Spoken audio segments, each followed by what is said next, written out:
everybody, it's AG, Brucie, and we got a special guest here. We got Cheerio in the house. What's up? This is a fresh new episode of Keeping Up with the North, and this is number 30. So if you guys have been following us, keep doing that fucking thing, man.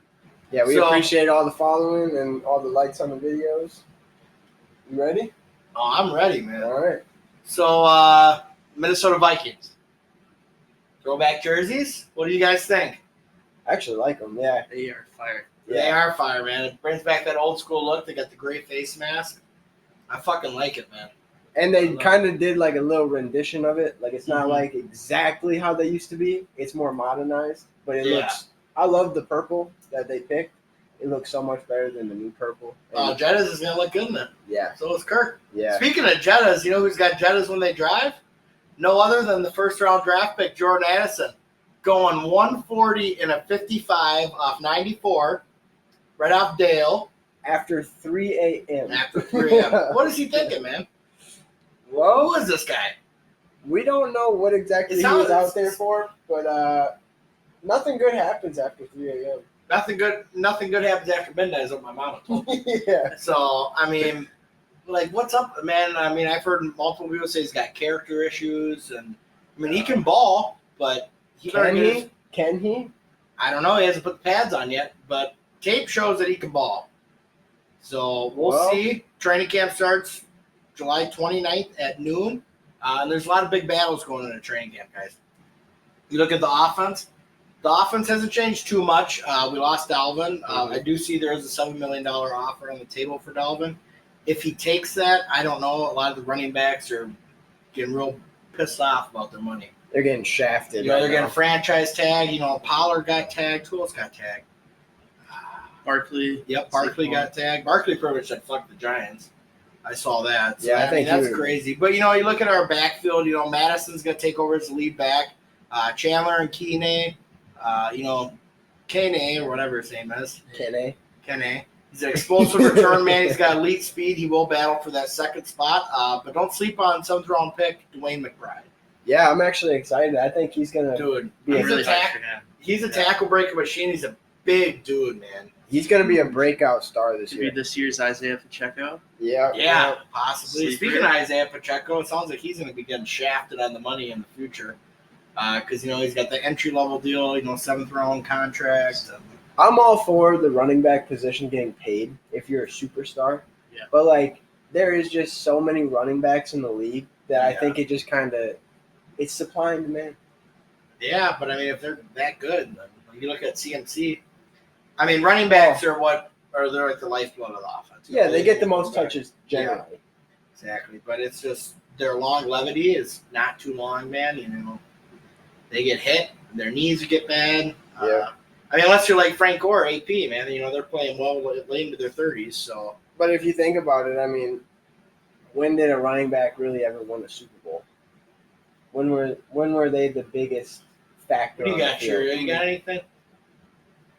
Let's think here. Well, where all these GMs are drafting these late round gems, and it's like convincing everybody else in the league. If they can do it, I can do it. So these running backs aren't really getting paid after their second contract. And we gotta the only ones making it through are the 3 down running backs who can catch out of the backfield. Like Eckler, he's older. Caffrey. Yeah. Delvin was, but he's since that injury he's been Well, look at too many hits. Deuce Vaughn at the Cowboys draft. I mean, he could.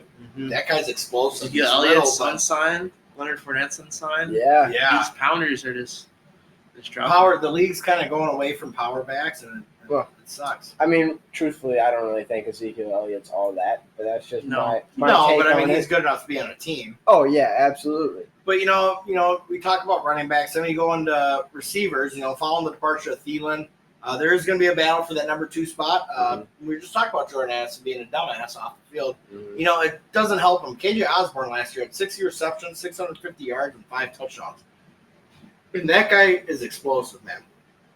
And I like him. And Addison hasn't put on pads yet. Well, and I think right now KJ is definitely slotted in that 2 spot. They drafted Addison to take over that 2 spot, but I'd almost imagine that KJ's there. Addison's going to be 3. Well, yeah, man. There's been all that speculation on Addison about his size. You know, he's undersized. Yep. He's got good route running based on film. He's got a high football IQ. He doesn't have a high off-field IQ, as we saw. But it'll be interesting to see how he fits in the offense if the pads come on. Mm-hmm. So, And then defensively, we got some battles too. The Vikings defense last year, as we all know, allowed the third most points in the league. 427 points they let up last year. How are you going to win a ball game? well, I mean, we won 13 of them, yeah, but I you can't make it far after that. how many of those were one-score games too? I think it was about 11. Yeah. Yeah. Damn near a good majority, but it's good they got rid of Dontel. They brought in. We've talked about in the past. They brought in Brian Flores. Yeah. He's heavy blitz guy. He's got a lot of blitz packages. And then free agent signings. Look for Byron Murphy and Davenport to make an instant impact. And I called this before we signed them. I said go after Byron Murphy and Davenport. And what do? They listen to the world's number one papa. Yeah. Insider World's greatest papa. Exactly. Yeah. The insider information, dog. So- But then, Sloan and Murphy alongside Booth, Evans, and Mekhi Blackman. The biggest camp battle to watch this August is going to be at cornerback. Truthfully, I don't think Booth is going to be the next one up. I think it's going to be a Caleb Evans. Yep. We're going to be looking at Murphy. Caleb Evans is damn near. I mean, he's a good spot to claim at number 2. I think it's between Blackman and Booth for that third spot. I would even slot Booth down a little bit farther. Well, dude, Blackman had a 91.1 PFF grade in his 1 year at USC. And that was the second highest? Yeah. Right behind Gonzalez, who got drafted earlier on exactly. in the draft. So, I mean, it's real interesting. You keep looking at the secondary, you look at Louis C9. It's looking like he's going to be the fourth safety in the mix, but look for him to get some quality reps. I probably just botched his name there, but Louis Scene? C9. I don't know. That's what Paul Allen says, but he's a dumbass. And did you guys watch the quarterback series? I did. Got through a couple. Well, we'll try not to spoil it. I got a lot of respect for Kirk, man. I think the Vikings lose. That's my prediction in the playoffs. Yeah.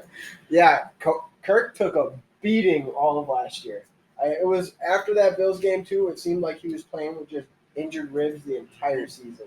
Yeah. And, I'm not going to spoil it. But his decision wasn't too bad in the final game. All right. Ooh. Based on the choices he had. What he said. Yeah, what he said. But Cheerio hasn't seen it yet, so we're not going to spoil that. If you haven't seen it yet, get on it. It's a good series. Mahomes' wife is annoying as fuck. Yeah. Let's go! Let's fucking go! Yeah! I think Jackson Mahomes is a bit more annoying. But, they're equally as annoying. Yeah. She threw a drink in someone's face. He's going to jail. God, what a scumbag. So then, transitioning into the Twins, though. And what about the Twins? We're heading to a game today. We're all going to be there tonight? So, we're back to the top. We actually have been picking up a little bit, getting hot. Andy, how much baseball have you been watching? Keeping up the scores. Yeah. Checking box scores. Bats are back for this last series. Thank God. So hopefully they stay like that. I'm excited for Wallner to be up. Yeah, man. I mean, they've kind of been on a roll since the break, too. I mean, winning 5 of the last 7. They split the series with the Mariners. Yeah. They still picked up 2. Swept the A's, thank God. I mean, you got to You should sweep the A's They're this year. dog shit. The ownership there is just backwards as hell. But, like we said, the bats started coming around. Correa's last 15 games, he's in 328, 20 hits, 12 runs, and 61 at-bats. That's pretty solid. And you know who really has been stepping up? The French-Canadian, Eduardo Julien. Eddie Julian. Yeah, he's looking great. You know what he's batting in July? What is he batting? .531, 17 hits, 5 home runs, and 7 RBIs. Damn. And these stats are subject to change because this podcast probably won't get released till Monday. I would say Sunday. We'll say Sunday. And they look at Kepler too. I mean, that guy's a bag of shit. I can't stand him, but he's picking up, man. 3 home runs, 11 RBIs, 15 hits, batting .294 this month. Kirilloff's been rolling, but to stop Buxton that hasn't ball, had a hit since the break. yeah, Buxton's been looking booty, absolutely booty. I think we need to put him back in the field. Seen ghosts out there. Yeah. Some production out of him. I don't know. Think about it. He's dude. If you put him in the field to get swagger back, rob home runs and shit, and then get back to the plate, start hitting home runs, or he's just garbage, and we should send him down. Right? He is not made to be an only DH. That is my take on it. Yeah, correct. I don't. Too much pressure. Too much to think about. Every at bat you can strike out. Like that's all you think about. Well, Oh, dude, it's like he's gonna strike out on a pitch up high. There's always the high pitch. He always strikes out. And there'll be a meatball, and he'll just take it. Like, Yeah. swing the fucking bat, man. well, and he's one of our superstar players that we pay all this money to. And where's the production that we're getting from him? Yeah, it's just the management system. So, yeah, and then, I mean, speaking of superstars, too, we got Pablo Lopez. Went into the break I haven't on all fire. up on that superstar business. Struggles Uh-oh. like winning a game. Yeah. Still got his K. And then he gets like 10 strikeouts. He's up there in the K leaders. So, not as good since the break. No, So, he's in same boat as Buxton. We Yeah. got Modelo Yeah. Burps over here. They have Corona burps, Yeah. tequila burps. But, you know, We got a vlog coming tonight, so we do have a Ooh. vlog coming. So, big it's gonna be things. pretty crazy. that one maybe by Monday. Just because Probably there's a little bit more that towards goes the end of the into week. it. But get into some combat news. Yeah, so this Saturday we got UFC London. We got Tom Aspinall taking on Marcin Tybura. This is Aspinall's first fight since he tore his knee up last year. I mean, I'm thinking Aspinall's finish him within the second round. I mean, that Tom Aspinall guy he's a fucking dog, man. Are you I wanna- placing bets? I don't know, man. It's risky. The card's not stacked enough because I got to do a 5-leg parlay on Underdog Sports. Shout out to Underdog Sports. You won me some money. I'm up like $250 on you. So suck a big one. Behind the scenes, Use they made code money on you. AG55. Yes, sir. Yeah. And then we got Meatball, Molly McCann taking on Julia Stolarenko from Lithuania. What a fucking savage name. Molly McCann is a badass. It's in her hometown. Oh, In the UK. It's in London. She's got it. She's Patty Pimblett's teammate, Patty the Baddie. So look for her to do something. And then we got Paul Craig, the Bear Jew. He's actually from Scotland. So it's my people. He's taking on Andre Munoz. So, I mean, that should be a pretty good fight. We'll see what happens. And then next Saturday, one of the best weekends of combat sports ever. Yeah. We Who got, we got? Earl Spence. He's 28-0, 22 KOs versus Terrence Bud Crawford. He's 39-0, 30 KOs. The undisputed welterweight title in boxing. That's all the belts on the line. It's going to be a fucking banger, dog. And then, like, You heard him here. Boehner. yeah. And then we got UFC 91 that same night.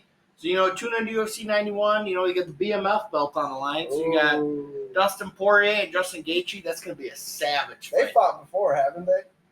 I don't think so. Maybe once. We'll check back in.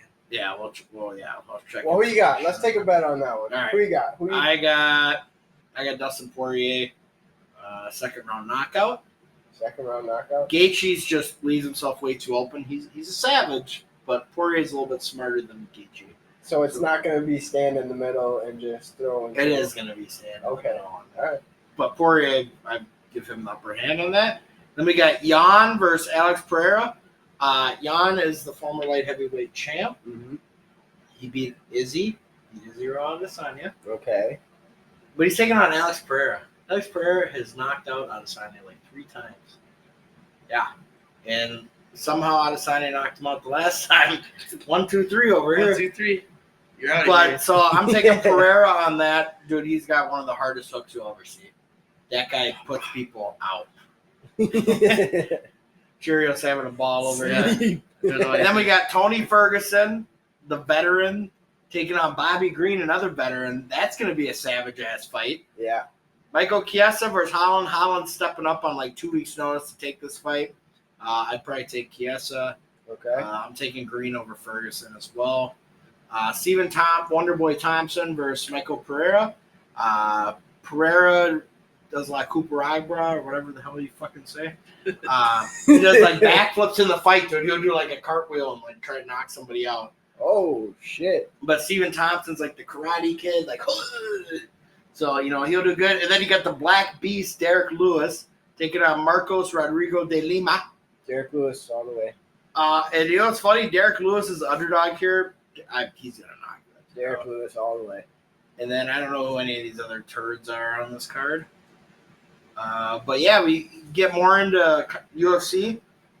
Islam's going to defend his title against Charles Oliveira in a rematch, UFC 294. Also added to that card is Paulo Acosta and Hamzat Shemaev was added to the card. Okay. Hamzat hasn't fought in a while. He always says, "I kill everybody. I'm coming. I kill them all." So hopefully he kills Costa. He's got the cardio. He's got the wrestling. Dude's a fucking savage. Is he in Khabib's camp or what? Islam is. So he's gonna kill everybody. No, Islam's not. Islam's number one bullshit. Hamzat trains at Tiger Muay Thai in Thailand. He's from Sweden. So, I mean, he's fucking out there, man. He's in the streets. And then we got Izzy. It looks like, we talked about he might fight Duplessis. Yeah. Duplessis is not to be ready by then. So, Sugar, I'm thinking Sean O'Malley. But I'm going to call him Sugar anyways. Sugar Sean Strickland. Guy's got no filter. Just says the craziest shit. I saw a post about him. And he says that Izzy jerks off to anime porn. So, I mean, I don't know. The guy is a savage. That fight, sold out. It'll be sold out if that happens. That'll be the craziest press conference out there. Who do you think everybody wants him to get knocked out? Oh, Strickland? I don't know. Strickland's fun to watch, dude. That guy's been through a lot of shit. I watched him on the Joe Rogan podcast. That dude's fucking savage. That dude says the most ludicrous shit. He wants. Well, he doesn't give a fuck, dude. No. He used to be a freaking crazy-ass white supremacist, so we'll see. Everyone's going to want Izzy to win that fight. And then do we have anything on outro? Yeah, hey, you got any soccer news you want to add in? Well, the U.S. tours for a bunch of Premier League teams coming up. Arsenal, Manchester United are playing this Saturday. Then United's going on tour. San Diego, Houston, Vegas, off the top of my head. They're my team. We're doing shit. Go ahead, we're listening. Big news today by Fabrizio Romano. Kylian Mbappe is going to be listed for sale at Paris Saint-Germain. These guys know what that means. No, I have no idea. He won Best Player at the 2018 World Cup for France in the World Cup. Yeah. He scored a goal in the last winter against Argentina in the World Cup. And, led France to penalty loss to Argentina and Messi, but he's the next GOAT, the next Pele, you say. And he's going to be sold to I a know real what team. Pele is. So where does he want to go? Real Madrid, Los Yeah. Blancos. And that's Messi played for them, right? Ronaldo played for Oh, okay. Messi's big Barcelona. soccer guy over here. You don't know what the fuck is going on either. Messi is making his MLS debut tonight as well for Inter Miami. He's Oh, got his shit. boys coming back. He's got 2 former Barcelona players. He got signed for. When do they play us? I want to go. I don't know. It's I know not who released Messi this is. year, but this dude can go into public so nobody recognizes him in Florida. He's living life. There's a Really? photo on That's social the media. dream, man. He's getting like Wheaties cereal and just shopping. And somebody took a picture of him, but I don't think enough people watch soccer. I just had a remark. Yeah, he usually gets mobbed in Argentina or Spain, I've heard. Yeah. So Not in the U.S. of A. we could, like a normal life. It's pretty nice for the most sane person in the world, probably. So Right. He's like the LeBron James, or Michael Jordan of soccer. all of them combined. All right, here's the question: Messi or Ronaldo? Who's better? Messi's better. Huh? World Cup took him over the top. You heard it here. Messi's better. Messi's better. They're both Pesci, Cheerio represented. both Pesci and Pinaldo. Too many penalties. They're floppers. But Ooh, so he is like Ronaldo's like LeBron, and Messi's like the Jordan. it's a good analogy. LeBron's kind of soft. For all you Bron sexuals out there, he's soft. Yeah. So, if you guys want to see anything different, if there's a sport that we're not covering that you want to see, let us know. Put it We got down some in the experts comments. in here. Yeah. But other than that, we're gonna go to the Twins game. Maybe get a few cocktails before the game. We're gonna have a vlog coming soon. Yep. Stay But I'll tuned for tell you that. what. What do they got to do? You got to hit that subscribe, the like, ring the bell, stay notified. This is Cheerio. the home of Minnesota Sports Daily. Keeping up with the North.